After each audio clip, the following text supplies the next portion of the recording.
मोर परिचय होची मो रायगढ़ ब्लॉक पंचायत रायगढ़ आउ ख्रीस्टियान साहिरु आमर अभियोग अच्छी आम रायगढ़ ग्राम रे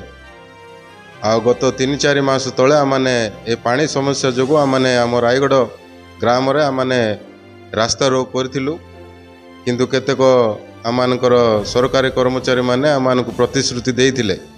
आमने अल्प दिन रे आपण मानकर पानी समस्यार सुविधा को आमने करिवु प्रत्येक ग्राम रे जेपरि पानी सुविधा पाइबे आमने समस्त सुविधा करिवु बोली कहले किंतु आज पर्यंत से माने किछि आमनकु प्रतिश्रुति देले किंतु पानीर सुविधा किछि कले नाही। आमनकर ग्राम रे 2 दिन को थरे पानी आछि किंतु खाली 10 मिनिट पाई से माने पानी दउछंती। आमने पानीर समस्या रे वर्तमान बहुत लोक माने अवस्था रे अछु जेपरि कि पानी आमनकु सुविधा रे मिलिबो प्रत्येक दिन जेपरि आमने पानी पाइबु सेति पय आमने अभियोग करि पय आछु। मो नाम आमोद कुमार वर्धन गजपति विकास सुरक्षा मंचर जिला आवाहक एवं रायगढ़ ग्रामर जन बासिंदा।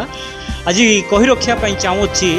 पखापाखि 6 मास पूर्वर रायगढ़ ब्लॉक रे जो पानीर समस्या होता ता जिलावासी जानते स्वयं जिलापाल एसपी एसडीपीओ विषय अवगत होते पानी समस्या को लेकिन महिला माने रास्ता उपरे हांडी धरिक ओल्लैथिले किंतु दुखदायक विषय वर्तमान वर्षा मासरे आमे पहुंचीचु सेप्टेम्बर मासरे वर्तमान अच्छु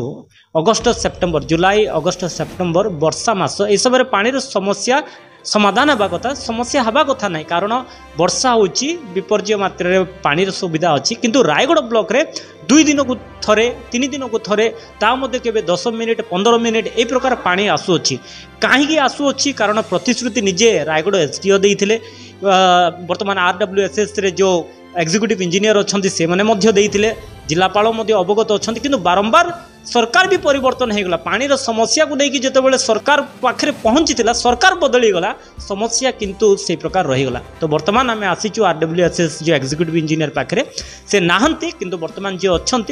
गजपति विकास सुरक्षा मंच तरफ रायगढ़ पंचायत जो पानी समस्या अच्छी से उपर लिखित अभियोग दौचु जदि समस्यार समाधान न हुए ताले आम निश्चित भाव रास्ता रोक को रायगढ़ पंचायत बासिंदा ओल्लैबे यह बर्तमान आम गणमाध्यम जरिए जनवाक चाहूँ।